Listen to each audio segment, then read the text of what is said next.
Hello, hi नमस्कार, good morning to all of you. कैसे हैं दोस्तों? उम्मीद करते हैं अच्छे होंगे। आपके सैटरडे संडे ठीक गए होंगे। मनु हमारे साथ जुड़े हुए हैं, अक्षय हैं, आदित्य पटेल हैं।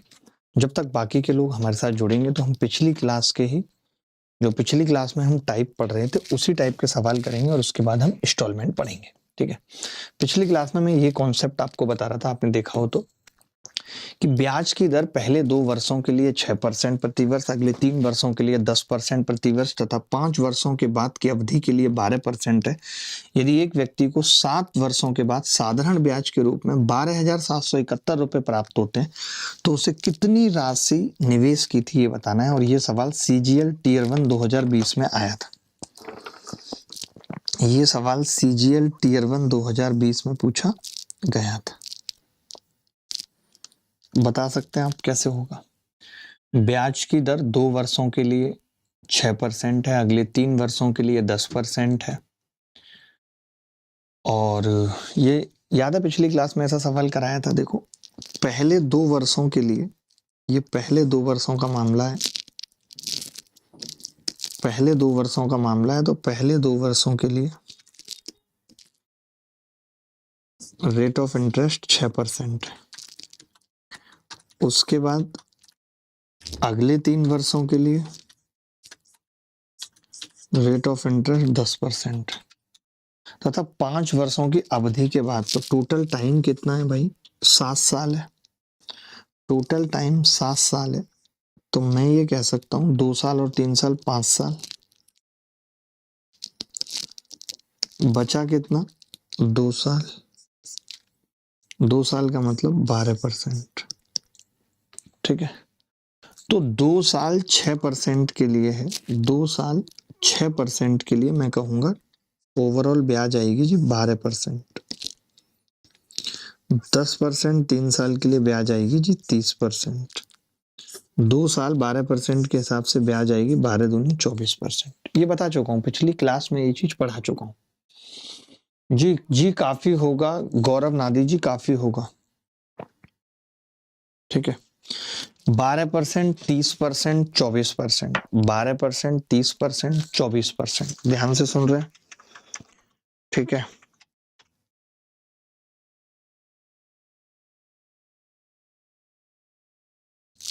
ठीक है। तो मैं ये कह रहा हूं कि टोटल जो ब्याज प्राप्त होगी, टोटल ब्याज वो कितनी प्राप्त होगी? तो आप कहेंगे 12, 30, 42, 24, 66% ब्याज प्राप्त होगी। इस 66% की वैल्यू सवाल में 12,771 है। हमसे कितनी राशि निवेश की थी, यानी 100% की वैल्यू पूछ रहा है। 100% की। तो पहले तो मैंने 11 से ही भाग कर लिया ताकि 6% की आ जाए। आपको तो 22 से कर लेता हूँ, नहीं 33 से कर लेता हूँ। चलो पहले 11 से ही कर लिया 6% की वैल्यू। तो आपने कहा 11 एकम 11, 11 एकम 11, छक्के किससे 68 और 11 एकम 11। फिर 3 से किया तो 2% की वैल्यू, 3 तिया 9, 3 अट्ठे 24, 3 सत्ते 21। अब मुझे पता है कि 50% की निकालनी है तो एक ही जीरो आएगी, दोनों तो उत्तर नहीं होंगे। एक ही जीरो आएगी क्योंकि 50 से गुणा करूंगा और 50 से गुणा करूंगा का मतलब हो गया कि सवाल 0, 5 सत्ते 35 का 5 हासिल 3, 5 अट्ठे 40 और 3 43। जैसे 350 देखा मैंने, ये उत्तर लगा दिया, आगे कराई नहीं। यही चीज आपको मुझसे सीखनी है कि उत्तर लगाना आना चाहिए। उत्तर लगाना आना चाहिए। सर रेलवे प्रैक्टिस बैच पर डिस्काउंट कर दीजिए प्लीज। यार मैं यहाँ क्या कोई कोई मैं क्या, आपने क्या समझे कि मैंने कोई पैंट लगा रखी है, मंगल बाजार है, कि इस बैच पे मैं डिस्काउंट करने बैठा हूँ? भाई साहब मैं गणित पढ़ाने आ रहा हूँ, एकदम गणित का टीचर हूँ, कोर शिक्षक हूँ। मेरा इन सब बातों से मतलब नहीं है कि डिस्काउंट कर दीजिए। आप मुझे बोलेंगे जी मैं अफोर्ड नहीं कर पा रहा हूँ, पढ़ना चाहता हूँ, माँ बाप नहीं है, विकलांग हूँ, या और कोई तरह की समस्या है, माँ बाप बीमार हैं, घर में पैसा नहीं है, मेरा फ्री करवा दीजिए, कहीं किसी के भी हैं, तो मैं एफर्ट मारता हूँ उस चीज के लिए। बट ये सब के डिस्काउंट करा दीजिए, ये सब धंधे की बात मुझसे मत किया करिए। मुझे भी नहीं अच्छा लगता, आपको भी नहीं अच्छा लगेगा। हमारे आपके बीच जो एक रिश्ता है गुरु और शिष्य का, उसको प्लीज बने रहना दीजिए। This is my humble request to all of you guys.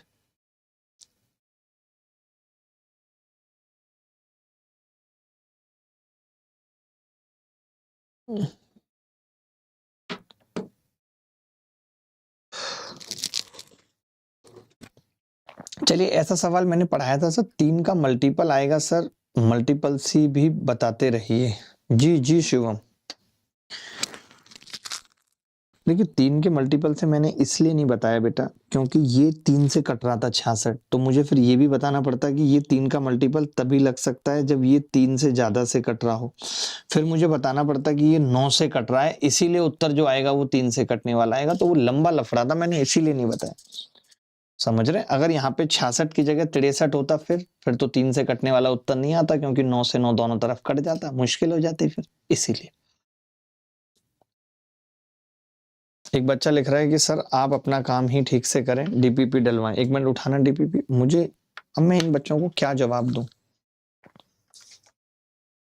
पूरा दे दो। ये डीपीपी, कल से तुम्हारी डीपीपी बन रही है और अभी भी ये भी देख रहे होगे कि मेरे हाथ में ही पड़ी थी डीपीपी। शर्म आया तो तुम्हें रहती नहीं है बिल्कुल। ये मैं सवाल सॉल्व कर करके इनके आंसर मार्क कर रहा था ये, और ये मेरे हाथ में ही बनी पड़ी थी डीपीपी।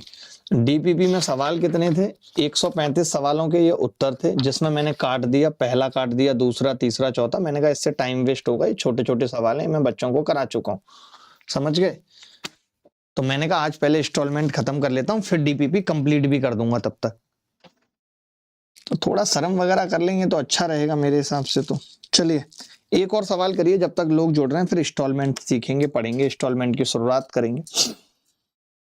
ए बोरोज 20,000 रुपए फ्रॉम बी एंड सी। ये बड़ा अच्छा सवाल है कि ए जो है पैसा उधार लेता है बी और सी से।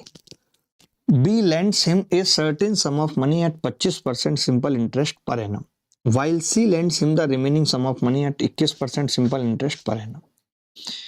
A क्या करता है? 2 लोगों से पैसा उधार लेता है। A B और C से 20,000 रुपए उधार लेता है। B से भी उधार लेता है और C से भी उधार लेता है, और कौन? A उधार लेता है।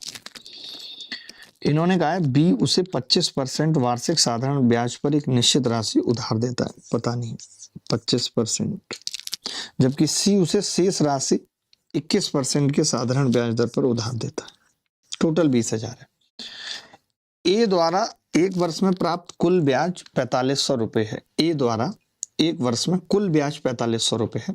B से उधार लेगी राशि। देखिए वही सवाल है जहां पे हम एलिगेशन लगाया करते थे या फिर शिफ्टिंग लगाया करते थे। मैं एक चीज लगा लेता हूं, टोटल रुपए है 20,000। एक पे ब्याज मिला है 25% B पे, और C पे जो ब्याज मिला है भैया वो 25% से 4% कम है। या तो ऐसे लिख लीजिए, ऐसे नहीं लिख सकते तो मैंने दोनों तरीके से आपको बताया था। ये C है, यहाँ पे ब्याज मिला है 21% और B का निकालना है तो यहाँ ब्याज मिला है 21 + 4%। तभी एक लड़का बोला कि अगर गुरुजी सिर्फ 21% मिलता तो ब्याज मिल जाता 21%, इसका 4200। मानते हो? ब्याज मिला है 4500 यानी 300 एक्स्ट्रा। तो कोरिया का बच्चा बोला कि जी ये 4% की वैल्यू ही 300 है। अगर 4% की वैल्यू 300 है जो बी को दिया गया है, तो फिर 100% की वैल्यू बी की कितनी होगी? 25 या 75। ये सवाल मैं पढ़ा चुका हूं, बस भाषा अलग थी इस सवाल की। इस सवाल में कुछ भी नहीं था, सिर्फ भाषा अलग थी और कुछ भी नहीं था। आप चाहते तो एलिगेशन भी इस सवाल में लगा सकते थे। कैसे? देखिए, आप ओवरऑल ब्याज निकाल लेते कि 20,000 पे ओवरऑल ब्याज 4500 मिली है, तो 0 से 0 कटता, 2 से इसको काटते तो 100 रुपए पे एक साल में ब्याज कितनी आ जाती? 22.5%। ये ओवरऑल ब्याज आ जाती, 22.5% ओवरऑल ब्याज आ जाती। ये कह रहा है कि 25% रेट है, ये कह रहा है कि 21% रेट है, और ये कह रहा है कि जी 22.5% रेट है। ठीक है, आपने कहा जी 25 में से 22.5 घटेंगे 2.5 आएगा। इसमें से ये घटेगा 1.5 आएगा।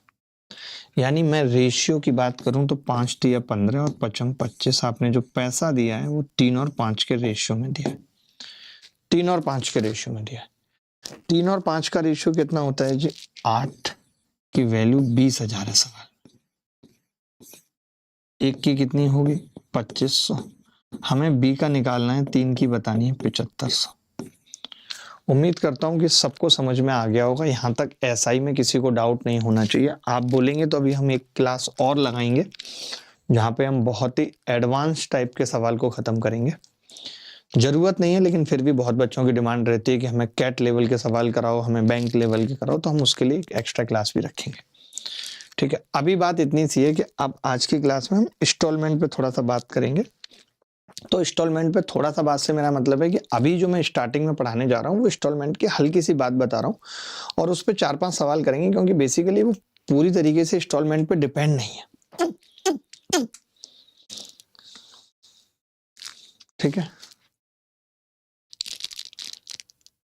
कहाँ पे लग रहा था भाई? सुनील बताना जरा, कहाँ पे लग रहा था? बताओ भाई सुनील, कहाँ पे लग रहा था? कौन से सवाल में लग रहा था? मैंने बताया ना अभी कि मैंने इसलिए नहीं लगाया क्योंकि ये भी 3 से कट रहा है, तो मुझे ये भी बताना पड़ेगा कि ये 3 से कट रहा है, ये 3 के ज्यादा मल्टीपल से कटेगा तभी लगेगा। चलो छोड़ो, मुझे अब तुम लोगों की बात ज्यादा सुननी नहीं है, पागलपंती की बातें करते हो। मैं तो ये कहता हूँ जिस पे ट्रस्ट ना हो उससे पढ़ना नहीं चाहिए। सीधी सी बात है, एक ही चीज है, जिसके साथ ट्रस्ट है उसके साथ कोई रिश्ता नहीं चलाना चाहिए। ट्रस्ट है तो ही चलाना चाहिए, नहीं तो नहीं। अगर आपको है भरोसा तो चलाओ, नहीं है भरोसा तो बार बार कहो मत, उसको कमी मत निकालो। अब वो लगता है कि यार भरोसा है आप पे, इस इंसान पे, तो अनकंटिन्यू विद हिम, अदरवाइज नहीं। बिना भरोसे के कुछ भी हासिल नहीं होता। 2 ब्रेकअप भी इसीलिए हो जाते हैं, भरोसा नहीं है सामने वाले को।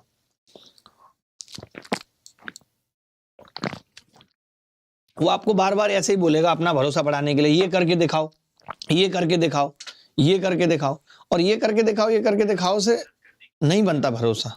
मैं आपको क्लियर बता रहा हूं कि मैं ऐसा करके दिखा दूंगा, मैं वैसा करके दिखा दूंगा, तो भरोसा नहीं बनेगा। वो आपको होगा तभी होगा, और नहीं है तो कोई बात नहीं। ठीक है, चलो आगे बढ़ते हैं। मैं एक छोटी सी बात कर रहा था कि सिंपल इंटरेस्ट के केस में क्या होता है। एक चीज समझनी पड़ेगी आपको सिंपल इंटरेस्ट के केस में, जो कि अभी कहीं है नहीं, इसलिए हमें अलग से बतानी पड़ती है। अगर आप आज बाइक लेंगे, कार लेंगे, तो उसमें सिंपल इंटरेस्ट का इंस्टॉलमेंट कहीं है नहीं। मैं ये बताना चाह रहा हूँ एक छोटा सा कंसेप्ट, बारीक कंसेप्ट समझिए। आगे तो अभी हम और भी चीजें पढ़ेंगे, पहले एक छोटा सा कॉन्सेप्ट समझ लीजिए सिंपल इंटरेस्ट का। वो ये है कि अगर मैंने 10,000 रुपये एग्जाम्पल से समझा रहा हूं, अगर हमने 10,000 रुपये लिए हैं किसी से उधार, और हम कह रहे हैं कि जी 2 साल या 1 साल तक 10% की रेट से ब्याज चला है, यानी 20%। कितना ब्याज हो जाएगा? तो आप कहेंगे जी ब्याज हो जाएगा 2,000 रुपये, 20%। अगर मैं अभी पूरा पैसा चुकाना चाहूं, समझिएगा बात, अगर मैं अभी पूरा पैसा चुकाना चाहूं, अभी पूरा पैसा देना चाहूं, तो मैं 12,000 रुपये देकर मामला खत्म कर सकता हूं, रफा दफा कर सकता हूं, मानते हो? किसी ने बोला जी नहीं, मैंने तो सिर्फ 5,000 रुपये चुकाए, 2 साल बाद मैंने 5,000 रुपये चुकाए। तो आपको एक बात समझनी पड़ेगी कि एक तो ये जो 2,000 ब्याज है ये रह गई, और 5,000, मैं तो करूं 4,000 कर लो, इसको कंफ्यूजन ना हो, 4,000 रुपये चुकाए 2 साल बाद, और ये 6,000 रुपये प्रिंसिपल रह गया, ये प्रिंसिपल में से बचा है। अब 1 साल बाद ये पूरा चुका देगा, कितना चुकाएगा? रेट अभी भी 10%, ये पूछ रहा है मान लेते हैं सवाल में। तो आपको एक बात समझनी पड़ेगी कि एसआई में, यानी साधारण ब्याज में, ब्याज पे ब्याज कभी नहीं लगती। ये 2,000 जो यहाँ पे है, अभी भी आपको 2,000 ही देना है, ऐसा नहीं कि इस पे ब्याज लग जाएगी। ब्याज पे ब्याज कभी नहीं लगती एसआई में, साधारण ब्याज में ब्याज पे ब्याज कभी नहीं लगती। अच्छा, ये जो 6,000 है इस पे 10% से ब्याज लगेगी, और 10% होता है 600 रुपये, यानी 600 रुपये और ब्याज बन जाएगी, और 6,000 मेरा प्रिंसिपल रह गया है, तो टोटल में 8600 रुपये चुका दूंगा। तो हमेशा एक कंसेप्ट मैंने ये बताया, जब जब आप बीच में पैसा लौटाओगे, जब जब आप बीच में पैसा लौटा दोगे, तो उस स्थिति में जब आप बीच में पैसा लौटा दोगे, उस स्थिति में वो पैसा प्रिंसिपल से डिडक्ट होगा, ब्याज से उसका कोई लेना देना नहीं है। ब्याज पे ब्याज कभी नहीं मिलेगी, ब्याज पे ब्याज कभी नहीं मिलेगी, ये समझना है। ब्याज पे ब्याज कभी नहीं मिलेगी, ये समझना है। बोलो भाई, अगर कोई डाउट है तो बताओ।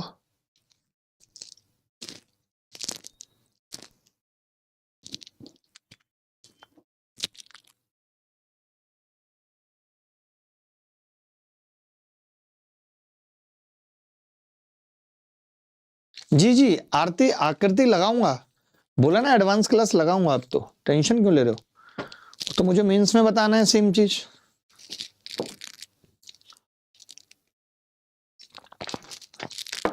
एक बच्चा कह रहा है 4000 समझाओ पे जी। 4000 सवाल में दिया हुआ है, ये गिवन है, ये गिवन था कि 2 साल बाद लौटाएगा, ये गिवन था कि 2 साल बाद 4000 लौटा दिया। समझ गए, ये गिवन था सवाल में कि 2 साल बाद 4000 लौटा दिया। तो मैंने यही बताया कि वो 4000 10,000 में से घटेगा। अब आई बात समझ। आपने सवाल से समझोगे तो और अच्छा लगेगा। अभी हम इंस्टॉलमेंट पढ़ ही नहीं रहे हैं, इंस्टॉलमेंट का एक छोटी सी बात मैंने बताई है। आप सवाल देखो जरा, ये सवाल देखना जरा, ये सवाल देखो।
देखो भाई,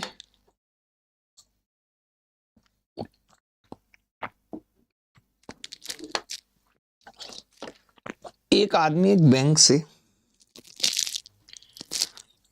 10% प्रति वर्ष साधारण ब्याज पर 4000 रुपए उधार लेता है, 3 साल में कर्ज चुका देता है। यदि ऋण चुकाने के लिए, देखिए इसने 4000 रुपए उधार लिए हैं यहां पे, ठीक है, 1 साल हो गया। 1 साल के अंत में इसने 1500 रुपए दिए हैं यहां पे। तो मैं कह सकता हूं 4000 में से 1500 दिए हैं तो 2500 रह गए होंगे, 2500 रह गए। उसके बाद इसने दूसरे साल के अंत में 2500 दिए, यानी प्रिंसिपल तो 0 रह गया। अब प्रिंसिपल 0 हो गया भाई। अब तीसरे वर्ष के अंत में पैसा चुकाना है, बताओ। एक बार 1500 दिए, एक बार 2500 दिए, प्रिंसिपल तो मैं ये कह रहा हूं पहले साल में कितना ब्याज आए। देखो प्रिंसिपल पूरा रह गया है, चुक गया है, अब केवल मुझे ब्याज बताना है बस, जो तीसरे साल के अंत में चुकाना होगा। आपने कहा एक तो इसका 1 साल का ब्याज चुकाना होगा, इसका 1 साल का ब्याज कितना होगा जी 10% से, तो आप कहेंगे 400 रुपए तो ये होंगे। इसका 1 साल का ब्याज चुकाना होगा जी 10% से, तो आपने कहा 250 रुपए ये होंगे। और ब्याज पे ब्याज कभी लगता नहीं, यहाँ पे कोई ब्याज है नहीं, तो एक तो पहले साल का ब्याज 400 है और दूसरे साल का 250 है, यानी इसको 650 रुपए चुकाने होंगे लास्ट में। अब शायद आपको ज्यादा अच्छे से कंसेप्ट क्लियर हो गया होगा। अब आपको ज्यादा अच्छे से कंसेप्ट क्लियर हो गया होगा, नहीं हुआ है तो पूछ लीजिए मुझे। नमाज टीवी सही हो जानी चाहिए हर हाल में, ये चीज मुझे इतनी खराब लगती है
एक भाई कह रहा है सर क्लियर है बिल्कुल। देखिए 4,000 रुपए थे उधार लिए, 1 साल बाद 1,500 दे दिए। अगर कोई आदमी 4,000 रुपए लेके 1 साल बाद 1,500 दे देगा तो बचेंगे कितने? 2,500। 2,500 के बाद 1 साल बाद 2,500 के 2,500 वापस कर दे, यानी अब तो कुछ बचा ही नहीं देने के लिए। बताओ बचा क्या? नहीं। तो फिर अब जो तीसरे साल देना है वो क्या देना है? सिर्फ ब्याज देनी है। ब्याज बनेगी कैसे? एक तो पहले साल में कुछ ब्याज बनी थी, एक दूसरे साल में कुछ ब्याज बनी थी। पहले साल में 4,000 रुपए ही लगी थी, 4,000 उधार ले रखा था, 400 रुपए। दूसरे साल 1,500 दे दिए थे तो केवल 2,500 पे ब्याज लगी थी, तो 250 रुपए वहां दे दिए, बात खत्म हो गई। देखिए आयुषी ध्यानी, थोड़ी देर में अपने आप कॉन्सेप्ट क्लियर होता चलेगा। अब थोड़ा सा क्वेश्चन का लेवल बढ़ाते हैं और अच्छे सवालों की तरफ चलते हैं। मैं एक दो सवाल ऐसे दिखाता हूं, उससे पहले चलिए ये सवाल देख लीजिए। ये सवाल सीजीएल प्री 2024 में आया। सवाल पढ़िए, सवाल में थोड़ा सा डिफरेंस है भाई। सवाल पढ़िए, सवाल में थोड़ा सा डिफरेंस है।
देखिए, राजेश द्वारा 10,000 रुपए की राशि 2 वर्षों के लिए 15% साधारण ब्याज की दर पर ऋण के रूप में ली जाती है, लेकिन राजेश इसे तय समय पर नहीं चुका सका और उसने 2 और वर्षों का समय मांगा। इसलिए ऋणदाता ने उस अवधि की ब्याज राशि को उसी ब्याज दर पर अगले 2 वर्षों के लिए मूलधन के रूप में शामिल किया। 4 वर्ष के अंत में राजेश द्वारा भुगतान की गई कुल राशि ज्ञात करें।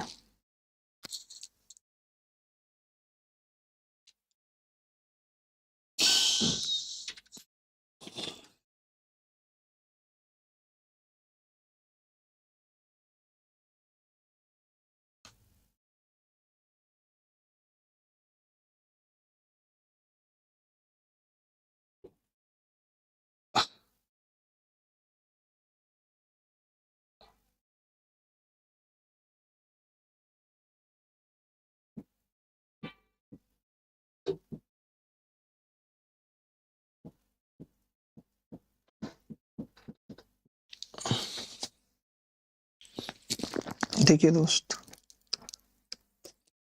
राजेश द्वारा 10,000 रुपए की राशि 2 वर्षों के लिए, ये 10,000 रुपए की राशि 2 वर्षों के लिए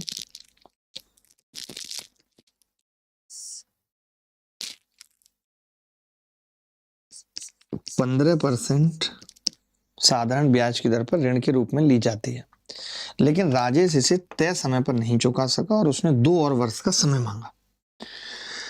उसको देखिए, एक बात बताओ, कितनी राशि चुकानी थी आपके हिसाब से? तो आप कहेंगे कि जी 30% ब्याज बनता, 30% इसका 3,000 रुपये होता और इसको 13,000 रुपये यहाँ दे देने थे टोटल, लेकिन ये नहीं दे पाया। ये नहीं दे पाया इसलिए ऋणदाता ने उस अवधि की ब्याज राशि को उसी ब्याज दर पर अगले 2 साल के लिए मूलधन के रूप में शामिल कर लिया। अब आप समझो बात को, ये सवाल चेंज हो गया। इसने कहा कि अब तुम नहीं दे पाए हो तो मैं ब्याज को भी मूलधन में शामिल करूंगा, यानी कि मैं ब्याज पर भी ब्याज लगाऊंगा, तुम इतना समझ लो। तो अब जो ब्याज लगेगी वो पूरी 13,000 पे लगेगी 2 साल तक, 15% की रेट से। कितनी होगी जी 30%। तो आपने कहा जी इसका 30% कितना होगा 3900 रुपये। 13 दिया 39, 13,000 रुपये ये थे। तो कभी कभी ऐसा हो सकता है कि सवाल में ही बोल दे कि ब्याज पे ब्याज लेगा, तो 16,900 उत्तर। नहीं बोलता तो हम ऐसा नहीं करते। आपने देखा, नहीं बोलता तो हम ऐसा नहीं करते। जी थैंक यू विवेक। जी जी शुभम।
हेलो यार, आप पता है बार बार छेड़ो मत कंप्यूटर को, फिर मैं म्यूट करके कुछ आपको बोलूंगा, मुझे डिस्टर्ब होगा। ये तो आपकी जिम्मेदारी थी कि टीवी खराब कैसे हुई कमेंट की। मेरा मूड खराब हो जाता है क्लास के बीच में ना, मुझे ये सब टेंशन नहीं चाहिए। वो कौरव कह रहा है कि उसने आपको भेजा है अभी कि कैसे चलेगी टीवी। भाई ऐसे सवाल आप देखेंगे इस बार की सीजीएल में, सीजीएल 2024 में 1 2 3 3 सवाल तो मैंने ये ले लिए, और 5 सवाल मैंने दिए हैं आपको डीपीपी के अंदर डाल के, 5 सवाल डीपीपी के अंदर डाल के दिए, यानी 8 सवाल ऐसे पूछे गए। सोचो आप, 8 सवाल ऐसे पूछे गए। अब आप बताओ 8 सवाल एक जैसे पूछे गए और सबका डेटा पता है क्या था? आप देखोगे, मैं आपको डाटा दिखाता हूं, मैंने लिखा भी था एक पेज पे डेटा इनका। आप देखो डेटा क्या थे इनके। हाँ, डेटा था इसका 1,41,545 है। इसका डेटा देखोगे 3,48,020 है। वो वाला डेटा नहीं है जो हम अभी कर रहे थे सिंपल से कि 10,000 उधार ले लिए तो बड़े आसानी से हो जा रहा था, कोई तकलीफ नहीं थी, कोई दिमाग नहीं लगाना पड़ रहा था। अब यहाँ डाटा बदल गया, 3,48,020, यहाँ 3,35,180। अब आप यहाँ डेटा देखोगे तो 5,98,997, 6,23,935, 1,92,241, 4,22,080। ये जो 5 सवाल मैंने डीपीपी में दिए, यानी डेटा तो बड़ा खतरनाक दे दिया भाई। अब हम क्या करें, इस सवाल को कैसे करें? तो अब जो बच्चे ऐसे होंगे जिनको एक ही तरीका आता है, वो तो फिर इसी तरीके से करेंगे। देखो, इस तरीके से मैं तो नहीं कर पाऊंगा, मैं तो लूंगा कैलकुलेटर का सहारा, क्योंकि मुझे तो आपको समझाना है। मैं तो ये तरीका सपोर्ट ही नहीं कर रहा, मैं तो बताऊंगा कि मैं पेपर में कैसे करता।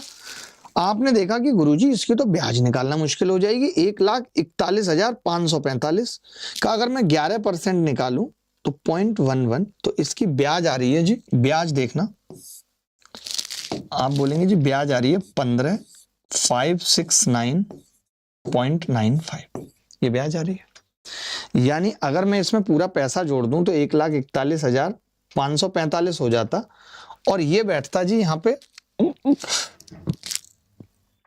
इतना 157,114.95, ये हो जाता।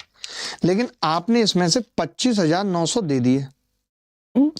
जब 25,900 आप दे देते इसमें से, 25,900 आप दे देते इसमें से, तो बचता कितना रिमेनिंग वो बताता हूं। तो आप कहेंगे जी वो बचता 1,31,214.95, ये बचता। बट आपको एक चीज समझनी पड़ेगी, मैं फिर से आपको बार बार समझा रहा हूं कि आप ब्याज पे ब्याज नहीं लगा सकते, इस पे ब्याज नहीं लगेगी। ये ब्याज एज इट इज लास्ट में आपको पे करनी होगी 15,56,9.95 प्लस। आपको तो ये देखना है, मेरी बात सुनना, कि जो 1,41,545 है उसमें से अगर कोई 25,490 दे देगा, सिट 1,41,545 में से अगर कोई 25,490 दे देगा तो पैसा कितना बचेगा यहाँ जिस पे ब्याज लगेगी? 116,055। और इस पे एक साल में 11% से कितनी ब्याज आएगी वो देख लेते हैं। तो आपने कहा जी 11% से इसकी ब्याज निकालें तो ब्याज आ रही है गुरु 127,66.05। अब आप कहेंगे कि लास्ट में कितना पैसा चुकाना होगा, तो मैं बोलूंगा कि लास्ट में देखिए, एक तो ये वाली ब्याज देनी होगी, एक ये वाली ब्याज देनी होगी 12,766.05, एक ये वाली ब्याज देनी होगी, एक जो अमाउंट रह गया है ये देना होगा 1,16,055। आप सोचिए इतनी मेहनत करके, अब मुझसे तो ये जुड़ भी नहीं पाएगा, 5,6,9.95 प्लस 1,16,055 बराबर आ गया 1,44,391। क्या आप पेपर में इस तरीके से बेसिक करना पसंद करेंगे? ये उत्तर आ जाए। क्या पेपर में आप इस तरीके से करना शुरू करेंगे? आपको लगता है कि पेपर में आप ऐसे कर पाएंगे? और कोई तरीका इसमें तो एक्स मानने की भी जरूरत नहीं है, तो सिंपल सवाल है। ये तो बिल्कुल ऐसा ही है ना कि 10,000 रुपए उधार लिए, 2 साल में 15% से 3,000 ब्याज आ गई, 3,000 ब्याज आ गई। ये तो चलो, इसमें तो ब्याज पे भी ब्याज लग रही थी। पिछला सवाल ले लेते हैं, 4,000 रुपए थे, 1,500 दे दिए, 2,500 बच गए। एक साल बाद 2,500 दे दिए, 0 बच गया। लास्ट में ब्याज चुकानी है, इसकी ब्याज अगर मान लेते हैं यहाँ पे 2,400 चुकाए होते तो 100 रुपए और रह जाते, 100 और जोड़ देते, यही तो होता। लेकिन क्या आप पेपर में कर पाओगे इस तरीके से? मैं पूछना चाह रहा हूं, क्या आप पेपर में इस तरीके से कर पाओगे इस सवाल को? कोई कर लेगा इस तरीके से पेपर में? फिर क्या तरीका था इन सवालों का? 8 सवाल आए थे और मैंने 8 के 8 तोड़े हैं। कई टीचर कह रहे हैं चल गई, अच्छा, कई टीचर पता है क्या करें कि इसमें डिजिटल सम लगा दो, वो अपना डिजिटल सम लगा रहे हैं, चारों ऑप्शन का डिजिटल सम निकाल रहे हैं, जबकि अल्ट्रा कैलसी ट्रिक में मैं हमेशा बताता हूं कि कब डिजिटल सम लगना चाहिए और कब नहीं लगना चाहिए, हमेशा मैं बताता हूं। मैं आपको समझाता हूं इस सवाल का कंसेप्ट, बड़े ध्यान से समझना। ये तो हो गया एग्जाम में इस तरीके से कभी भी करोगे तो सक्सेसफुल नहीं होगे, ये एग्जाम मेथड है ही नहीं। जब भी कभी आपको, देखो मैं समराइज भी कर देता हूं, इतना पैसा उधार लिया, एक साल में 11% से ये ब्याज आ गई, एक साल बाद 25,490 चुका दिए, बचे कितने 1,16,055, इस पे एक साल में ये ब्याज आ गई। तो ब्याज पे ब्याज लगती नहीं है, तो लास्ट में जब आप पैसा चुकाओगे, एक तो जो प्रिंसिपल रह गया है वो चुकाओगे, एक जो पहले साल का ब्याज है वो चुकाओगे, एक जो दूसरे साल का ब्याज है वो चुकाओगे, लास्ट में पूरा चुका दोगे 1,44,000। एक बच्चा कह रहा है 15,569.95 कैसे आई? ये एक साल का ब्याज है, 11% इसका निकालो, 11 में पंजे 55 का 5 हासिल, 5 11 चौक 44 और 5 49 का 9 हासिल, 4 11 में पंजे 55 और 4 59 का 9 हासिल, 5 11 कम 11 और 5 16 का 6 हासिल, 1 11 चौक 44 और 1 45 का 5 हासिल, 4 11 कम 11 और 4 15।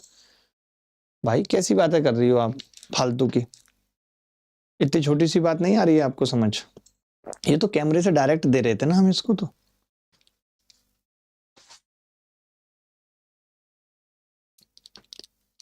चलो चलिए अब मेरा तरीका देखिए आप, मैं कैसे करूंगा जब ये सवाल आएगा, और मैंने पहली बार में ही किया था। आप सोच रहे हो कि मैं अभी बता रहा हूं, आप आज गूगल पे यूट्यूब पे जाइएगा और फिर देखिएगा कि CGL top 60 arithmetic question of CGL 2024, तो वहां पे भी मैंने ये करके दिखाया। कोई ऐसा नहीं कि मैं 5-6 महीने में इनकी ट्रिक निकाल के बैठा हूं, मैं पहले दिन ही जब पेपर हुआ था तभी इसको सॉल्व कर दिया था एनालिसिस में।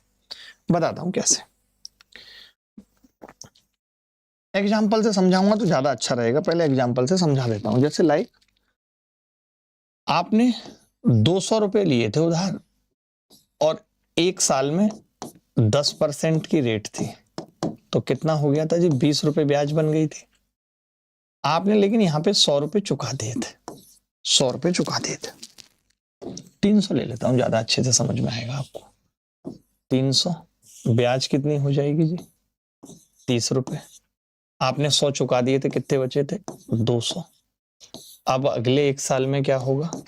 आप कहेंगे कि जी अगले एक साल में वापस 10% से 20 रुपए ब्याज मिलेगी, तो लास्ट में कितना रुपया चुकाना होगा? तो आप बोलेंगे 200 तो मासा प्रिंसिपल पे रह गया है, 30 रुपए पहले महीने की ब्याज थी और 20 रुपए अगले महीने की, 250 दे के मामला रफा दफा हो जाए। यही किया हमने पीछे भी, लेकिन यहाँ पे ये आसान पड़ा। क्यों आसान पड़ा? क्योंकि ब्याज की दर भी आसान थी और प्रिंसिपल भी आसान था। यही किया ना, ये तो पता है ना आपको, ये तो पता है नहीं। अब इसी मेथड से आपको अपने मेथड की तरफ लेके जा रहा हूं। पहले बताओ ये तो समझ गए हो ना, सवाल तो समझ गए हो ना, सवाल क्या है? दीक्षा कह रही है डीपीपी क्या होता है? डीपीपी होता है डाउट प्रैक्टिस प्रॉब्लम। जो आपके डाउट आते हैं उनका हम सॉल्यूशन देते हैं, वीडियो सॉल्यूशन। ठीक है, ये बंद करो ना, इससे मुझे इरिटेशन हो रही है सामने से। जो भी करना है करो।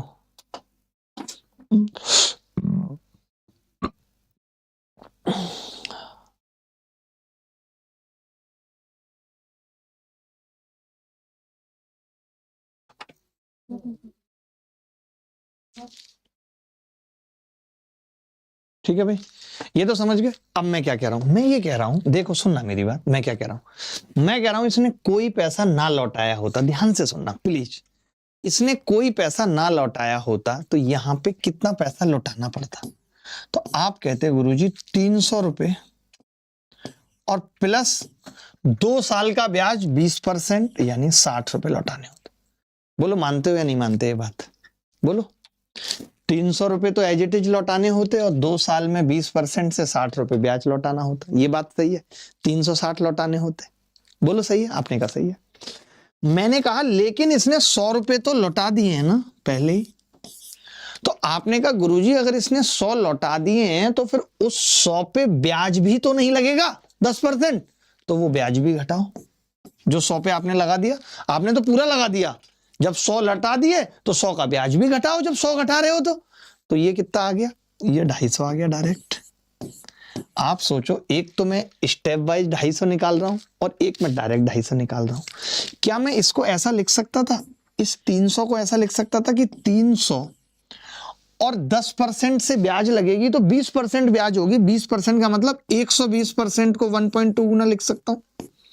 एक ही बात है, आप इसको गुणा करोगे तो ये 360 ही आएगा और यहां भी ये 360 ही आ रहा है, क्योंकि मैंने क्या किया, 300 में 20% उसका ब्याज जोड़ दिया, वो हो गया 120%। 120% को मैंने 120/100 1.2 लिख लिया।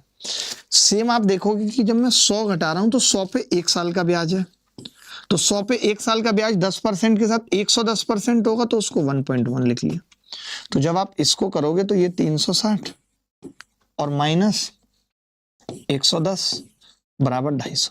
मैं आपको यहां लाना चाह रहा हूं, मैं आपको यहां लाना चाह रहा हूं, तो आप यहां आ पा रहे हैं या नहीं ये मुझे बताओ। कि मैं क्या कर रहा हूं ऐसे सवाल में कि भैया 300 पे 20% से 120% अमाउंट हो जाएगा, तो 120% लौटाना होगा तो 1.2 से गुणा कर ली। फिर कोई बच्चा कहता है जी 100 रुपए तो चुका दिए थे, उसका 110% होगा क्योंकि ब्याज भी नहीं लगेगी 10%, वो घटा दो, सीधे उत्तर। ये चीज समझ पा रहे हो नहीं, तब हम पीछे सवाल पे जाएंगे। अगर ये नहीं समझ पा रहे तो दोबारा पूछो, इसमें कोई डाउट आ रहा है तो दोबारा डाउट आ रहा है तो पूछो।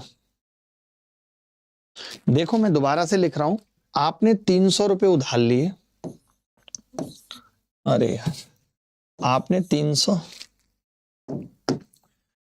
300 रुपए उधार लिए, 300 रुपए 2 साल में 10% की रेट से, टोटल ब्याज होगी 20%। 20% मतलब वो बन जाएगा 120%। 120% को मैंने लिख दिया 300 गुणा 1.2, क्योंकि 120% का मतलब 120/100, 1.2 लिख दिया। तभी एक लड़का बोला जी मास्टर साहब हमने तो यहाँ 100 रुपए दे दिए थे, तो 100 पे 1 साल का ब्याज जो लगा रहे हैं हम यहाँ पे वो भी नहीं लगेगा 10% से, यानी मैंने इसमें से वो 100 और 100 पे 1 साल का ब्याज 10% कितना बन जाएगा, 110%। 110% क्या होता है बटे 100, यानी 1.1 घटा दिया बराबर 250। ये चीज समझ पाए या नहीं ये बताओ, समझ में आ गई ये बात? सुनील मीना कह रहे हैं मेरे को आ गया। अरे जब आप 100 रुपए यहीं पे दे दोगे तो 100 पे 1 साल का जो ब्याज है 10%, वो भी तो नहीं जाएगा ना, वो ब्याज भी तो कम हो जाएगा। तो मैं आपको यही समझा रहा हूं दोस्त कि ये जो आपने 1,41,545 रुपए थे, अगर एक भी रुपया ना देते तो 22% ब्याज आता 2 साल में। 22% का मतलब 122% होता, तो 1.22 हो जाता ये 2 साल बाद देने के लिए। आपने कहा नहीं हमने तो 25,490 चुका दिया था, तो उसका 25,490 कितना होता जी, 1 साल में ब्याज लगने के साथ 111%, तो 1.11 ये आ गया। ये मैंने घटा दिया, इसमें से इतना पैसा मुझे 2 साल बाद देना पड़ेगा, डायरेक्ट आ गया। 2 साल बाद इतना मुझे लौटाना पड़ेगा, डायरेक्ट निकाल दिया। अब डायरेक्ट के बाद मैंने देखा इनका यूनिट डिजिट क्या है, तो आपने कहा सबका अलग अलग है यूनिट डिजिट, इसका मतलब मैं डिजिटल सम नहीं लगाऊंगा, यूनिट डिजिट से सवाल को खत्म करूंगा। कैसे? अब मुझे लास्ट 2 डिजिट निकालनी है क्योंकि पॉइंट भी आएगा, तो मैंने लास्ट 2 डिजिट निकाली, तो लास्ट 2 डिजिट से गुणा करेंगे।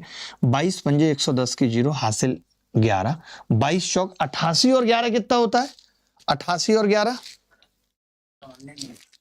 99, और पॉइंट लगेगा 2 के बाद, तो ये आ जाएगा पॉइंट, माइनस इसकी गुणा करेंगे 11 की 90 से, 0 11 निम्मा 99, ये पॉइंट 11 निम्मा 99, अरे 99 और एक 100 भी तो आ रहा है भाई, 11 0 0, ठीक है 11 निम्मा 99 का 9, मैंने गलत तो नहीं किया कुछ, नहीं। यहाँ पे कितना आ रहा है, दोबारा करने को ना, 22 पंजे 110 की 0 हासिल 11, 22 चौक 88 और 11 भाई कितना होता है, 11 99 ही होता है ना, 9.9 सही तो आ रहा है। 22 पंजे, वो हमें लास्ट 3 डिजिट निकालनी है, शिट।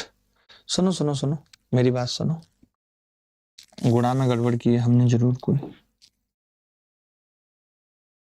लास्ट 3 डिजिट निकालनी है ना भाई, लास्ट 3 डिजिट, तो 3 से गुणा करेंगे, तो बहुत सिंपल ही है, 3 से गुणा भी कोई मुश्किल नहीं है। या तो आप इसका 5 छीन लो या फिर डायरेक्ट गुणा करो। 122 पंजे कितने होते हैं, 610 की 0 हासिल 61, हासिल 61, और 122 चौका 4 दूनी 8, 4 दूनी 8 तो 61 जोड़ूंगा और 4 एकम 4, तो आप कहेंगे 9, 8 और 6 14, 490 आएगा जी। 490, 61 मैंने सही जोड़ा है जी। अब मैं अगर इसकी गुणा करूंगा तो मैं ये पॉइंट हटा लेता हूं, तो ये पॉइंट हट जाएगा। बोलो हट जाएगा या नहीं? एक पॉइंट कहां शिफ्ट हो जाएगा? यहां। अब आप कर सकते हो 11 से गुणा, 11 निम्मा 99 का 9 पॉइंट लग जाएगा एक के बाद, हासिल 9, 11 चौक 44 और 9 कितने होते हैं भाई? 53। पहले भी हम कुछ गड़बड़ कर रहे थे जरूर। अब आ गई बात समझ। अब जरा घटाना, यूनिट डिजिट निकालना है इसका, तो आपने कहा जी यूनिट डिजिट में 90, तो ये 90 से कट जाएगा और 4 में से 3 जाएगा तो 1 बचेगा, यानी जिसकी यूनिट डिजिट 1 होगी वो उत्तर होगा। जिसकी यूनिट डिजिट 1 होगी वो उत्तर होगा। और ऐसे एक नहीं 8 सवाल पेपर में आए। मैंने डिजिटल सम पे क्यों नहीं गया? देखो मैं रिस्क बताता हूं, आप समझो। अगर यूनिट डिजिट अलग अलग है 1, 3, 2, 7, तो फिर डिजिटल सम पे मत जाओ। क्या पता 2 ऑप्शन का डिजिटल सम सेम हो जाए, परेशान करे, नानी याद दिला दे। ऐसा नहीं कि ये सवाल डिजिटल सम से नहीं होगा, होगा। मैंने क्या किया, यूनिट डिजिट निकाल लिया। यूनिट डिजिट और आसानी से भी आ सकता था अगर आप इसका 2 इसमें गुणा कर देते। कैसे? देखो बताता हूं। यूनिट डिजिट निकालने के लिए तकलीफ नहीं होती, आपको लग रहा होगा तकलीफ होगी। आप क्या करते, इसका 2 इसमें गुणा करते, तो ये 545 है, तो ये 1090 यानी 090 आ जाता है इधर, और गुणा इधर कितना आ जाता है जी 6.1, माइनस ये कितना आ रहा है जी 49 और 11.1। बस कोई बड़ी बात थोड़ी। अब जरा करना गुणा, तो आप कहेंगे जी 61 से गुणा करूंगा तो 0 की 0 आएगी। 61 निम्मा 9 एकम 9 का 9, 9 छक्के 54 और 54 का 4 आ जाएगा सीधे 4.90 माइनस 11 निम्मा 99 का 9, 11 चौक 44 और 9 53, ये आ गया। अब आप खुद ही बताओ, अगर यहाँ पे भी 0 रख दें तो 90 से 90 कटेगा, 4 में से 3 जाएगी, यूनिट डिजिट 1 आ जाएगी। ये मैंने सबसे मुश्किल सवाल लिया है, आपको बता दूं। जिसका यूनिट डिजिट निकालना सबसे मुश्किल था वो मैंने लिया है, ठीक है। ये तो कल भी हो सकता था ना। मैं ये कह रहा हूं, मैंने क्या किया है, जिस सवाल का यूनिट डिजिट निकालना सबसे मुश्किल था मैंने वो लिया है। जिनका आसान था ना, आप कहते हो कि डीपीपी में आसान सवाल है, जो मुश्किल सवाल है आपने आसान कराए, जिनका आसान था उनको मैंने डीपीपी में डाल दिया। यानी 5 सवाल ऐसे हैं जिनको मैंने डीपीपी में डाला है इसी कंसेप्ट पे।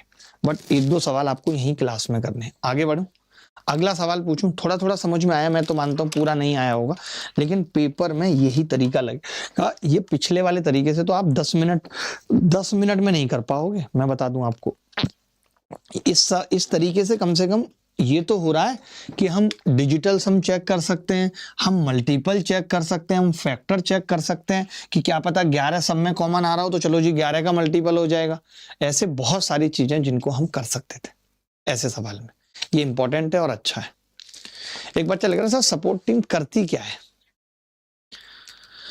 भाई सपोर्ट टीम सपोर्ट करती है। आप एक सवाल और देखो, ये सेम ही सवाल है।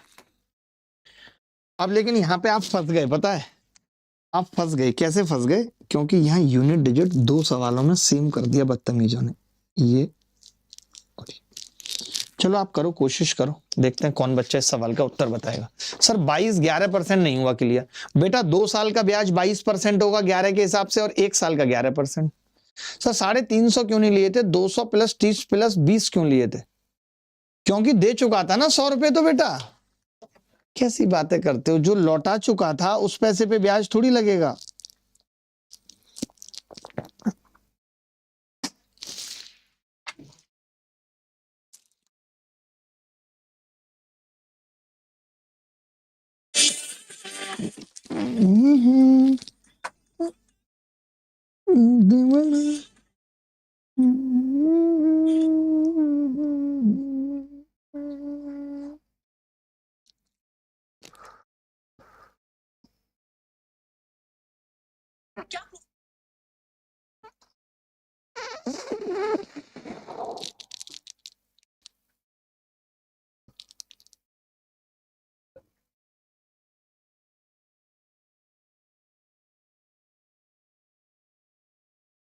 मुझे 2 आदमियों में एक जैसी अकड़ लगती है और देखने में भी एक जैसे लगते हैं।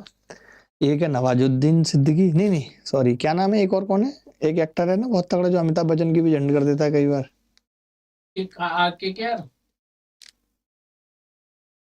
के यार नहीं है यार, एक बड़ा एक्टर है कोई, नवाजुद्दीन सिद्दीकी टाइप का ही नाम है उसका, बहुत तगड़ा एक्टर कहते हैं उसको, बहुत बूढ़ा हो गया, कपिल सिब्बल की तरह लगता है और अकड़ भी वैसी है उसमें। हाँ हाँ हाँ, क्या नाम है दोस्तों उसका? अरे नहीं नहीं, वांटेड में जो विलन बना है वो तो आम आदमी पार्टी का प्रचारक था, वो नहीं।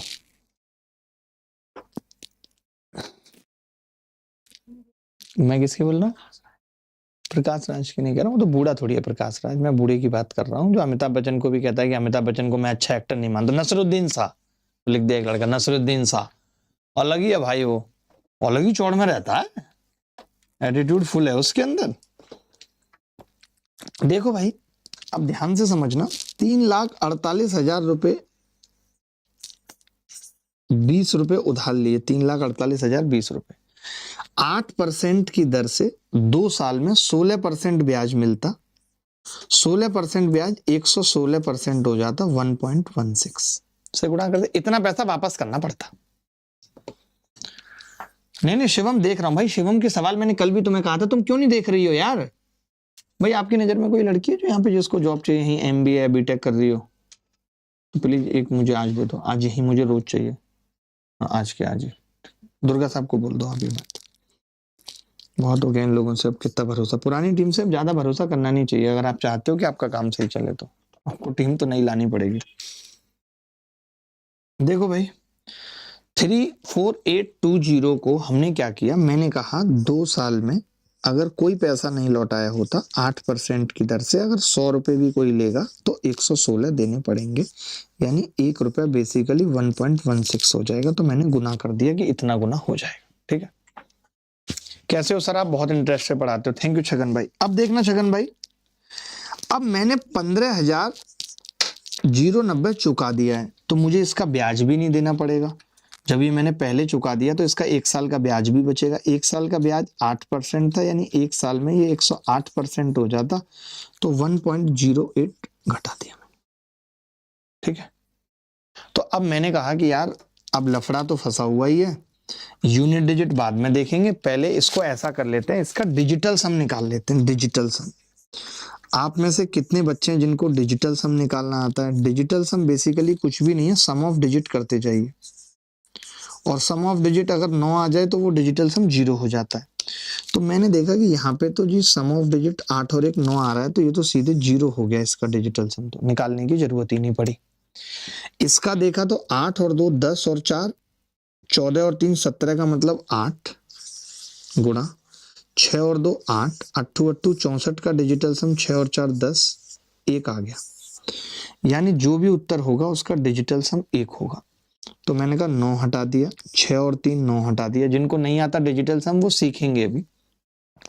8 7 15 और 3 18, फिर 9 आ गया, यानी इसका डिजिटल सम तो 0 आ रहा है, ये उत्तर नहीं होगा। मैंने कहा 9 7 और 2 9 3 3 9, इसका डिजिटल सम भी 0 आ रहा है, ये भी उत्तर नहीं होगा। 8 7 15 और 3 18 तो 0 हो गया, 6 और 4 10 1 आ रहा है, ये उत्तर हो सकता है क्योंकि इसका डिजिटल सम 1 आ रहा है। फिर मैंने देखा 8 और 1 9 9 हट गया, 3 और 3 6 और 8 14 5 आ रहा है, ये भी नहीं। यानी इस सवाल को हम यूनिट डिजिट से नहीं निपटा पाए। क्यों, बताता हूं आपको। अगर मैं यूनिट डिजिट निकालने भी जाता तो 0 6 आती या 6 आती, तो 6 में मैं फंस जाता, ए या सी में से क्या होगा, इसीलिए मैंने किस पे चला गया, डिजिटल सम पे। अगर आप इसके 4 डिजिट या 3 डिजिट निकाल सकते हो तो उत्तर निकल आता, क्योंकि 86 और 0 6, तो लास्ट 2 डिजिट निकाल के भी उत्तर निकाल सकते थे। मैं निकाल के बता भी देता हूं कि भाई लास्ट 2 डिजिट निकालते हैं, तो कैसे निकालते हैं, देखो। एक तो क्या है,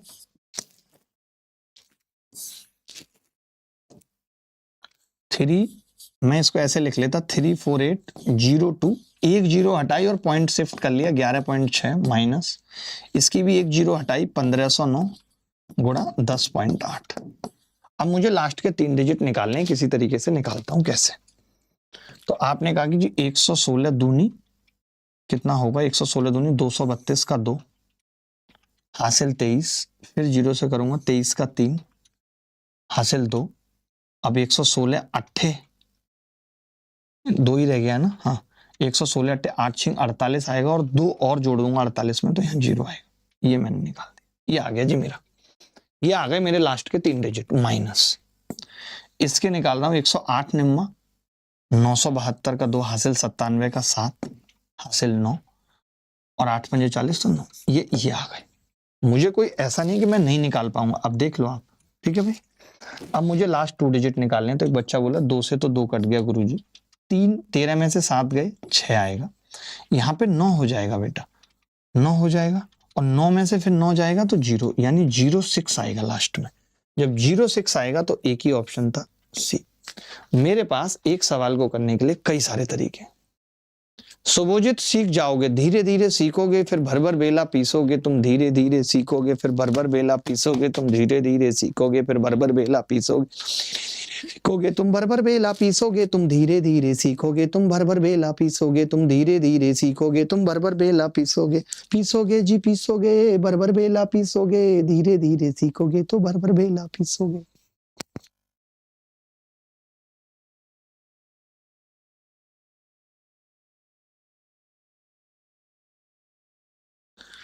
जानम देख लो मिट गई दूरियां, हम यहाँ हैं वहाँ हैं वहाँ। डिजिटल संवाद easy but less time consuming. नहीं, ऐसा बिल्कुल नहीं है। डिजिटल सम भी कंज्यूमिंग है और डिजिटल सम भी फेल होता है। आएगा, धीरे धीरे आएगा। आप एक और सवाल कर लो, आप एक और सवाल कर लो, धीरे धीरे आएगा दोस्त, मैं दावे के साथ कहता हूं धीरे धीरे आएगा। आप एक सवाल और कर लो, और इसमें भी क्या है कि यूनिट डिजिट सेम है, लास्ट 2 डिजिट भी सेम है इसमें 76। तो कर लो एक बार कोशिश। कोशिश करने वालों की कभी हार नहीं होती।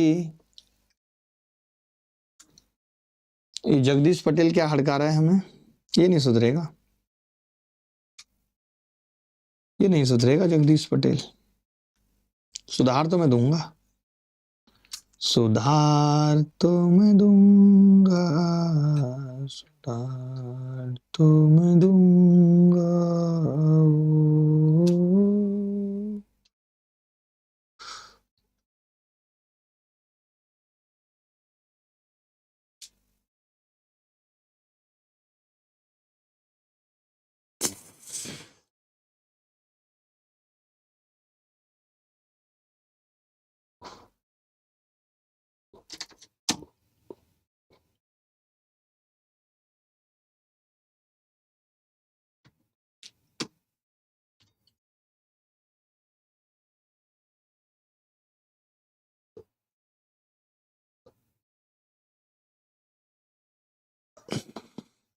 मेरे लिए तुम्हारा इश्क भी बंगाल सा है, कितनी भी कोशिश कर लूं सरकार मेरी नहीं बनती।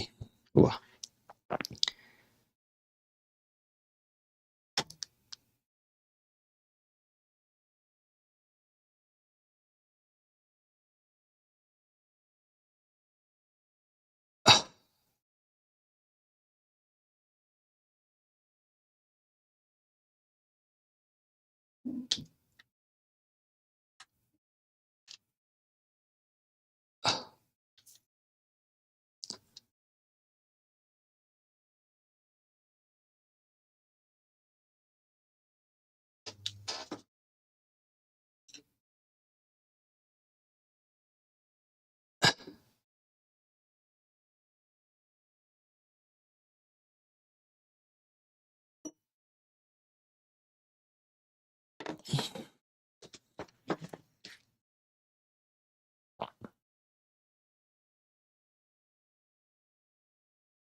देखिए, सोचिए मैं क्यों इतने सवाल कराता हूं, ताकि आपको मेरे तरीके समझ में आए, समझ में ना आए तो एकदम रट जाएं और याद हो जाएं। ठीक है, आपने देखा कि जी 335 रुपए 180 उधार लिए हैं और 2 साल बाद 13% की दर से 26% ब्याज हो जाएगी, 126% चुकाना पड़ेगा, यानी 1.26 चुकाना पड़ेगा। ये बात तो पता लगे। आपने कहा कि जी नहीं इतना नहीं चुकाना पड़ेगा क्योंकि 23,060 तो पहले ही चुका दिए थे और फिर उसका 13% से 113% हुआ था, तो वो ब्याज भी नहीं देना पड़ेगा, वो ब्याज भी घटा दिया, बात खत्म हो गई। अब मैंने कहा यूनिट डिजिट तो मुश्किल है क्योंकि दो में सेम है, तो डिजिटल सम निकालते हैं। 6 और 2 8 और 1 9, इसका डिजिटल सम तो 9 ही आ गया है, 0 आ गया। अब देखने की जरूरत ही नहीं है क्योंकि 9 से गुणा हो गई तो डिजिटल सम 9 ही होगा। 6 और 3 9 अपने आप में कट गया, 2 बच गया, और 3 और 2 5 ये था, 5 दूनी 10, 1 बच गया, यानी 8 वाला उत्तर होगा। 8 जिसका डिजिटल सम होगा वो उत्तर होगा। 9 हटा दिया, 6 और 3 9 हटा दिया, 8 और 8 16, या 8 7 15 और 8 23, ये नहीं आ रहा है, 8 नहीं होगा। 9 हटा दिया, 9 हटा दिया, 9 हटा दिया, ये 1 आ रहा है, नहीं होगा उत्तर। 9 हटा दिया, 9 हटा दिया, 6 और 3 9 हटा दिया, 8 आ रहा है, 6 और 2 8 बचा है, ये उत्तर हो सकता है। 6 और 3 9 हटा दिया, 8 और 7 15 8 23 नहीं, यानी सी आंसर है। बोलो भाई, अब भी अगर कॉन्फिडेंस नहीं आया ऐसे सवालों पे तो चिंता की बात नहीं है। अब भी अगर ऐसे सवालों पे कॉन्फिडेंस नहीं आया है तो चिंता की बात बिल्कुल भी नहीं। मैं फिर से कह रहा हूं, अब भी अगर ऐसे सवालों पे कॉन्फिडेंस नहीं आया है तो चिंता की बात बिल्कुल भी नहीं है। करना क्या है? सिंपल है, खड़ाक। करना क्या है? सिंपल है, खड़ाक। क्या सिंपल है आपको बता देता हूं। तो आप बोलेंगे जी सिंपल ये है गुरु कि आपको 5 सवाल डीपीपी में और दिए गए हैं, तो वो आप डीपीपी से भी सीख सकते हैं, कर सकते हैं। 5 सवाल डीपीपी में और दिए गए हैं तो वो आप सीख सकते हैं, कर सकते हैं।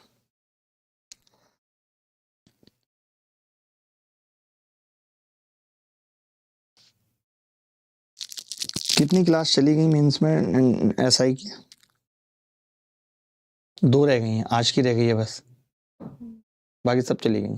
ठीक है, चलिए अब मेन कॉन्सेप्ट जो इंस्टॉलमेंट का है वो समझिए एक बार बिना पेन पेपर के। ठीक है, वो समझिए। थोड़ा रेस्ट ले लीजिए, पानी वानी पी लीजिए, 1 मिनट में शुरू कर रहे हैं कंसेप्ट।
देखो भाई, अब समझना इंस्टॉलमेंट का खेल क्या है। मैं ये कह रहा हूं उल्टा समझते हैं, इंस्टॉलमेंट को उल्टा समझते हैं। ठीक है, क्या समझते हैं? उल्टा। उल्टा समझते हैं जैसे उल्टा बोमिटा होता है, उल्टा समझते हैं। उल्टा क्या है देखो, एक आदमी ने 1 साल बाद, एक आदमी ने, एग्जाम्पल से समझा रहा हूं और उल्टा समझा रहा हूं, दो चीजें हैं, एक तो एग्जाम्पल से समझा रहा हूं और उल्टा समझा रहा हूं, दो बातें, उल्टा और एग्जाम्पल, दो चीजें। ठीक है भाई, यानी मैं एक तो एग्जाम्पल ले रहा हूं, दूसरा मेरा जो समझाने का तरीका है वो उल्टा है, यानी कि उल्टा मतलब बॉटम टू टॉप जा रहा हूं मैं, मेरी अप्रोच ये है समझाने के लिए, बॉटम टू टॉप अप्रोच लगा रहा हूं। मैं ये कह रहा हूं कि एक आदमी ने 3 इंस्टॉलमेंट दिए 100-100 रुपए की, 100-100 रुपए की 3 इंस्टॉलमेंट एक आदमी ने चुकाई है। मैं ये कह रहा हूं, उल्टा समझना, मैं कह रहा हूं एक आदमी ने 3 इंस्टॉलमेंट चुकाई है 100-100 रुपए की, यानी 100 ईच, 3 इंस्टॉलमेंट मैं कर्ज चुकाया है, मैं कर्ज चुकाया है। अब मैं आपसे एक बात छोटी सी पूछ रहा हूं, ज्यादा बड़ी नहीं। अब मैं आपसे एक बात छोटी सी पूछ रहा हूं, ज्यादा बड़ी नहीं, ज्यादा बड़ी तो मैं कभी पूछता ही नहीं, ठीक है, सुनना मेरी बात। क्या 300 रुपए उधार लिए होंगे, मैं ये पूछ रहा हूं, इतना बता दो, हाँ या ना में जवाब दो। अगर 100-100 की 3 इंस्टॉलमेंट में पैसा चुकाया है तो क्या 300 रुपए उधार लिए होंगे, या 300 से कम या 300 से ज्यादा, इतना बता दो बस। मैं ये पूछ रहा हूं, अगर 300 रुपए चुकाए हैं 100-100 की इंस्टॉलमेंट में, तो पैसा या कर्ज 300 से कम रहा होगा या 300 से ज्यादा रहा होगा, ये बता दो बस प्लीज। कर्ज 300 से कम रहा होगा या 300 से ज्यादा रहा होगा?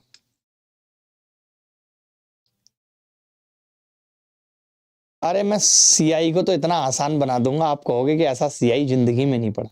एक बच्चा लिख रहा है 300 प्लस, 300 से ज्यादा कर्ज रहा होगा, मतलब मैं इतना बेवकूफ बच्चे हैं इस क्लास में। सोचिए 300 रुपए टोटल चुकाए हैं, वो भी 100-100 करके, और लोग लिख रहे हैं 300 से ज्यादा कर्ज लिया होगा। मुझे दिलवा दो 310 रुपए और मैं 300 दे दूंगा, मुझे तो 10 रुपए का फायदा हो जाएगा। गधे ही हो क्या बिल्कुल? अगर तुम चुका 300 रहे हो तो कर्ज तो 300 से कम लिया होगा ना, ज्यादा कैसे ले लोगे? ज्यादा लेके कम चुका दोगे और सामने वाला मान जाएगा, वाह 350 कर्ज लिया था, 100-100 करके 300 में चुका दिया, वाह कितनी अच्छी बात है, कितने इंटेलिजेंट हो, आपको अवार्ड मिलना चाहिए, भारत रत्न से सम्मानित होने चाहिए आप। एक बच्चा लिख रहा है 300 ही रहा होगा, अच्छा 300 लेके 300 ही रहा होगा, ब्याज आपके अंकल देंगे आके, ब्याज तो रहेगा ही नहीं कुछ। मान लेते हैं कि रेट ऑफ इंटरेस्ट 10% है, यहां पे रेट भी लिखिए 10% है, मान लेते हैं, ठीक है। तो मैं ये कह रहा हूं, छोटी सी बात कह रहा हूं, एक छोटी सी बात, 300 में तो सोचिए ब्याज भी एडेड है, तो कर्ज कम लिया होगा। तो मैं ये कह रहा हूं ये 100 रुपए तो हमने तीसरे साल दिए हैं, और मैं ये मानता हूं 3 साल बाद ही दिए जाएं। अगर ये 100 रुपए 1 साल यहां पर है, ये 1 साल, ये सेकेंड ईयर 1 साल, फिर ये 1 साल, मैं बस आपसे इतनी बात पूछ रहा हूं कि अगर ये 100 रुपए यहां ना दिए गए होते और तीसरे साल ही दिए गए होते तो कितने देने पड़ते? आपसे पूछ रहा हूं, मैं आपसे ये पूछ रहा हूं, अगर ये 100 रुपए 1 साल का ब्याज लगा करके, मेरी बात सुनना, अगर ये 100 रुपए यहां ना दिए गए होते तो हम क्या करते?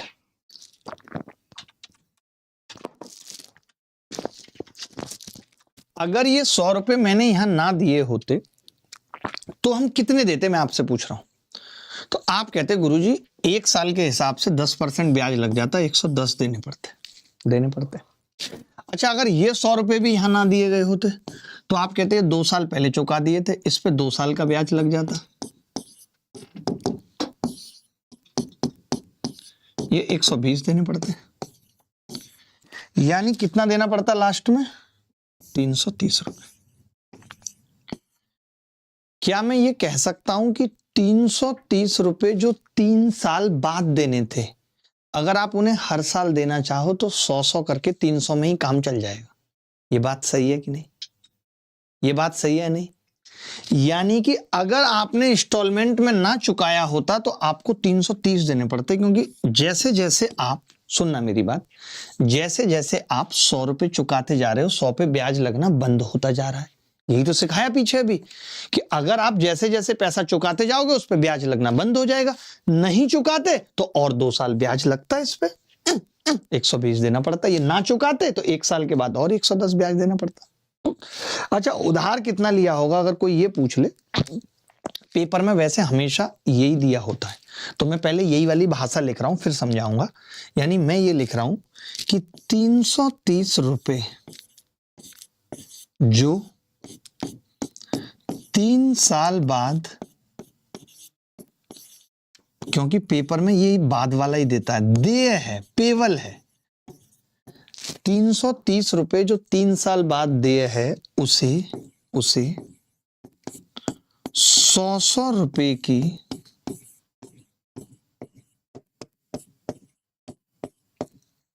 3 वार्षिक किस्तों में, ईयरली इंस्टॉलमेंट, 3 वार्षिक किस्तों में चुकाया जा सकता है, चुकाया जा सकता है। 330 रुपए जो 3 साल बाद देय है उसे 100 रुपए की 3 किस्तों में चुकाया जा सकता है। इतना लिखना, फिर बताऊंगा और एक बात।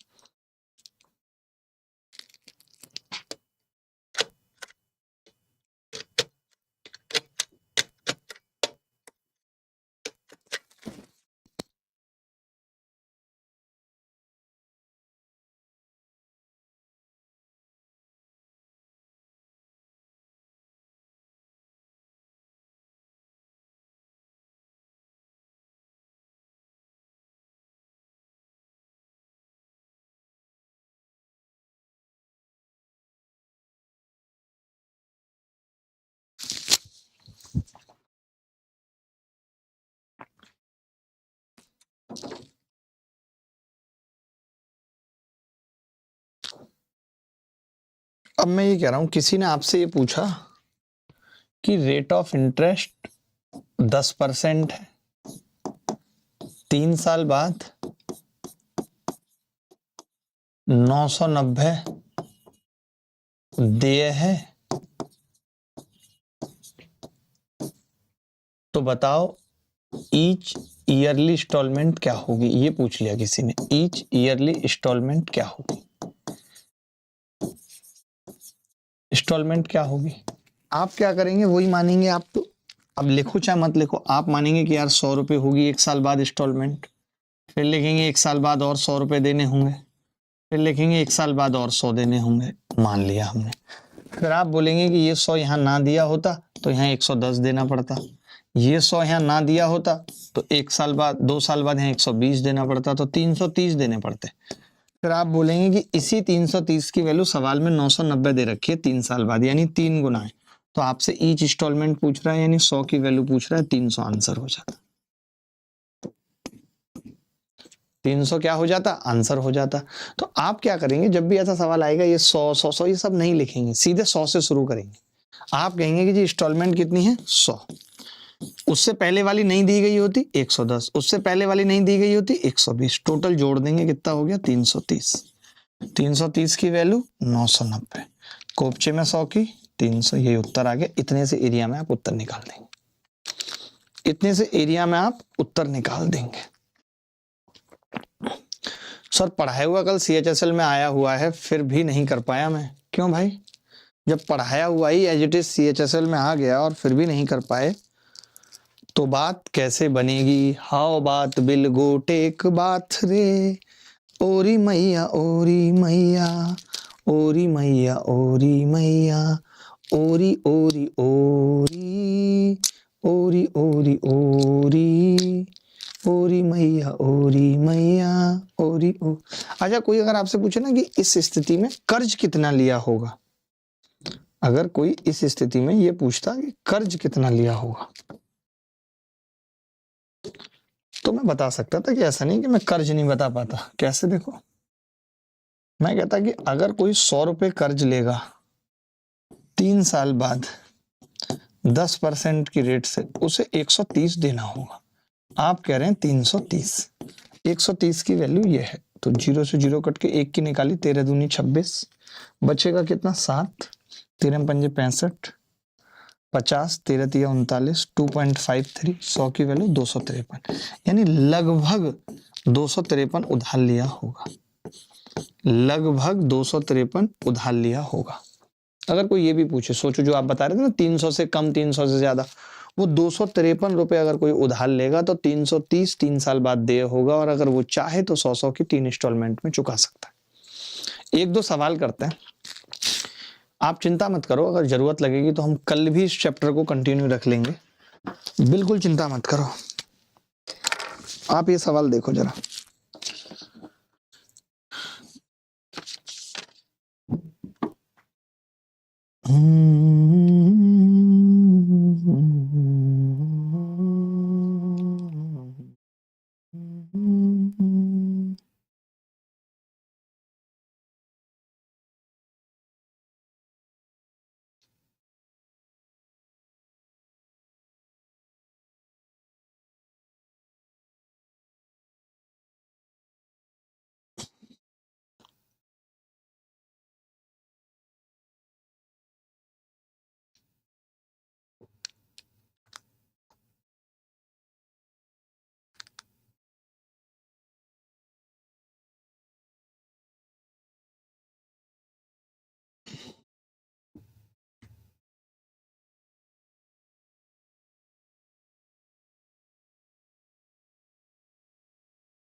शिवम, मुझे तुम्हारी फाइल मिल गई है।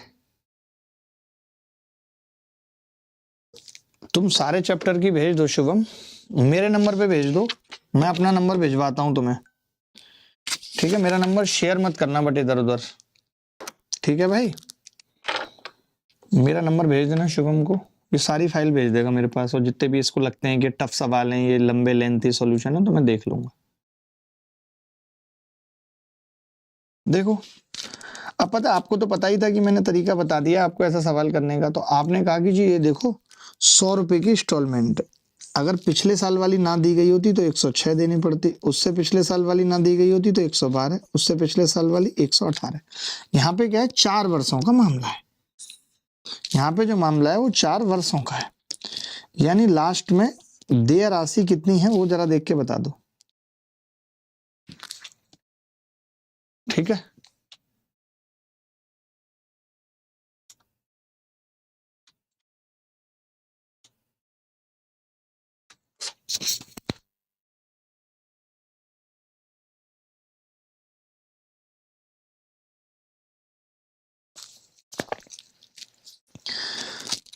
छह और 2 8, और 8 16 का 6 हासिल 1 3, 436 आ गया।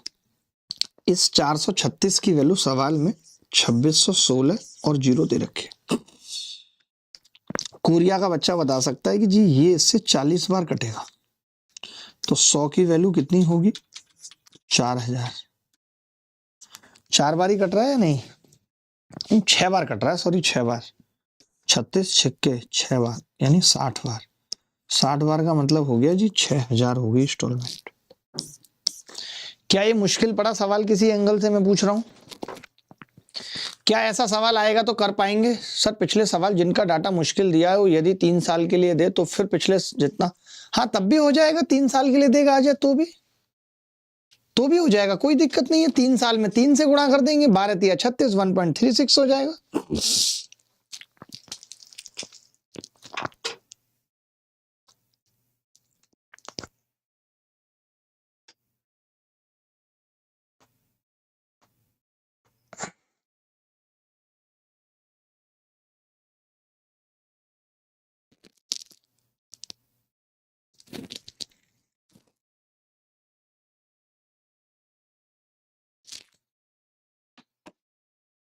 आगे बढ़ते हैं।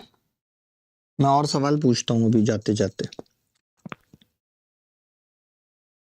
आप ये सीजीएल में आया हुआ सवाल देख लीजिए यार, आप अपने आदमी हैं, कोई पराये होते तो।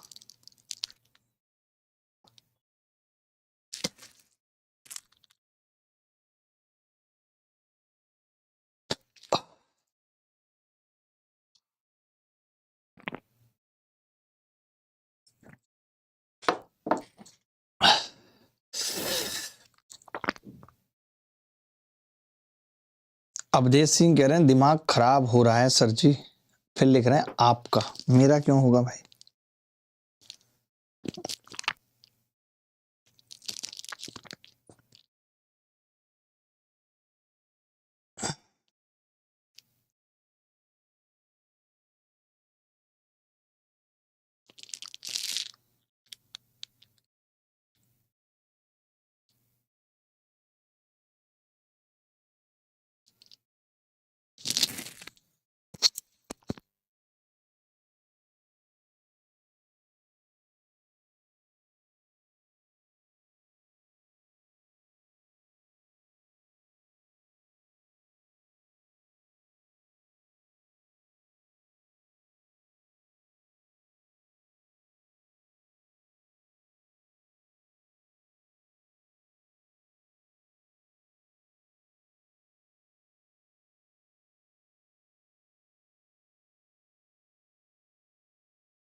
एक व्यक्ति ने 3 समान इंस्टॉलमेंट थी, तो हमने कहा कि इंस्टॉलमेंट मान लेते हैं 100 रुपए।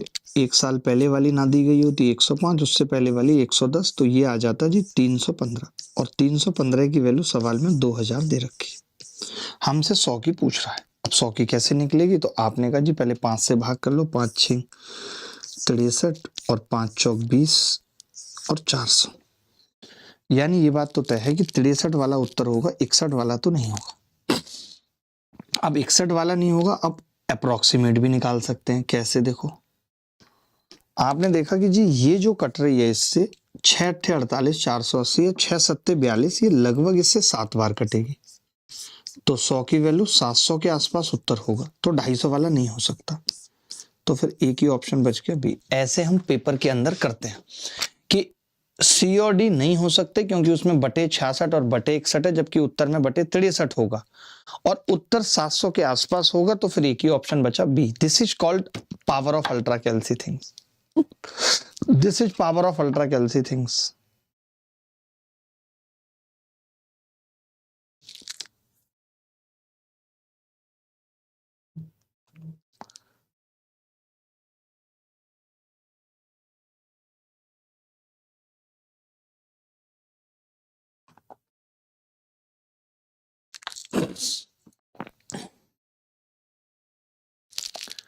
दिल है कि मानता नहीं, इस दिल पे किसका जोर है, तेरी ओर खींचा जा रहा, जाने ये कैसी डोर है।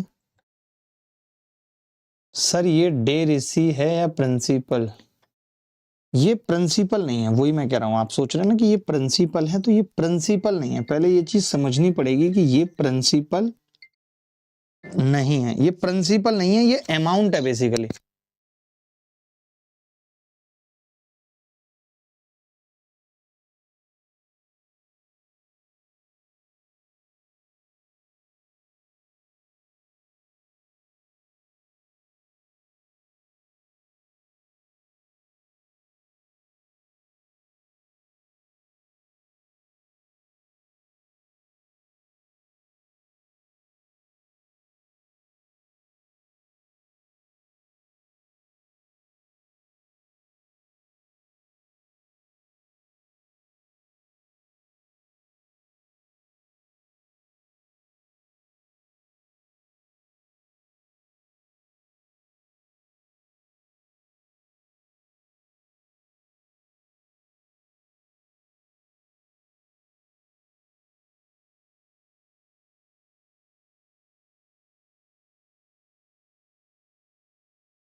चलो भाई आगे बढ़ते हैं अब।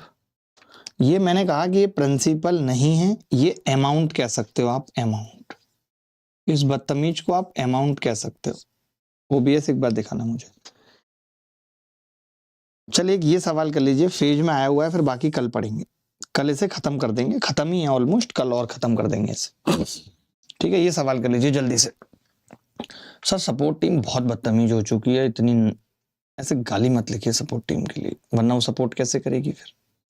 1380 रुपए का भुगतान 4 वर्ष बाद करना है। देखो उधार नहीं लिया है, आप समझो ये अंतर कि 1380 उधार नहीं लिया है, 4 साल बाद इसका भुगतान करना है।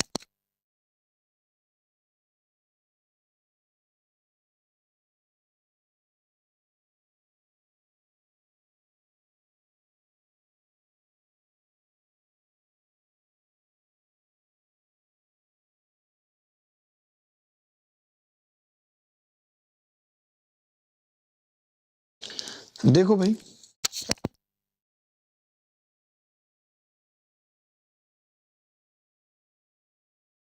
मैं ये कह रहा हूं भाई, इंस्टॉलमेंट मान ली मैंने 100 रुपए, अगर ये 100 रुपए 1 साल पहले ना दिए गए होते पहली वाली किस्त के, तो 110 देने पड़ते, उससे पहले वाले 120 देने पड़ते, उससे पहले वाले 130, यानी टोटल लास्ट में 460 रुपए देना पड़ता।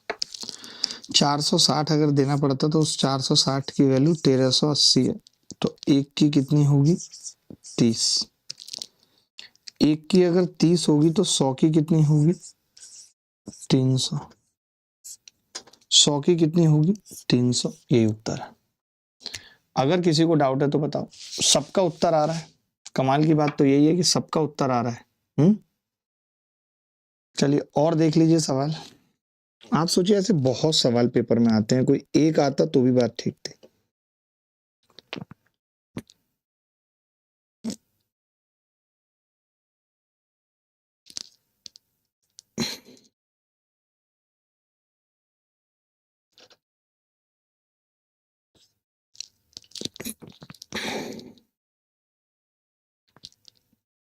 चलिए बाकी फिर कल ही करेंगे, या आप एक ऐसा उल्टा सवाल कर लेते हैं, मैं तो कहता हूँ उल्टा सवाल कर लेते हैं। अगर इसका उल्टा पूछता, आप देखो ये CHSL 2024 में पूछा है। ये क्या कह रहा है, ऋण की राशि ज्ञात कीजिए जो प्रत्येक 200 वर्ष की 5 किस्तों में चुकाई जाती है, यदि 5% सार्थक ब्याज दर से 5 वर्षों में देय है।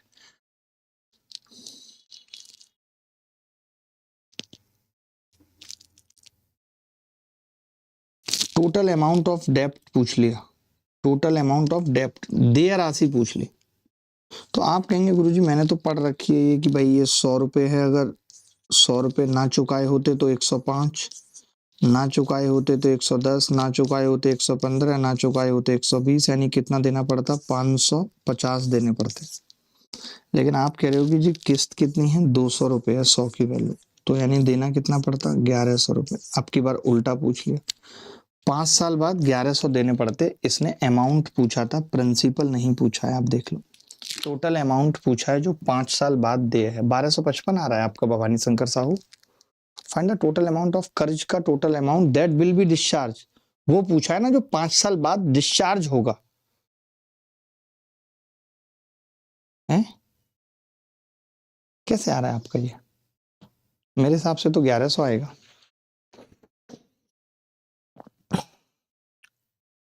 कर्ज का अमाउंट ना कि प्रिंसिपल ऑफ कर्ज पूछा है।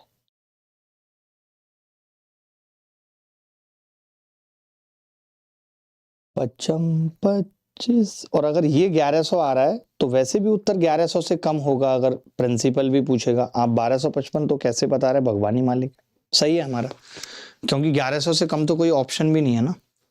चलिए फिर अगली क्लास में आपसे मुलाकात होगी, और कल थोड़े मिसलेनियस या इस टाइप के सवाल ववाल कर लेंगे, देखते हैं क्या होता है। धन्यवाद, बाय, टेक केयर, ख्याल रखें, खुश रहें, बाय।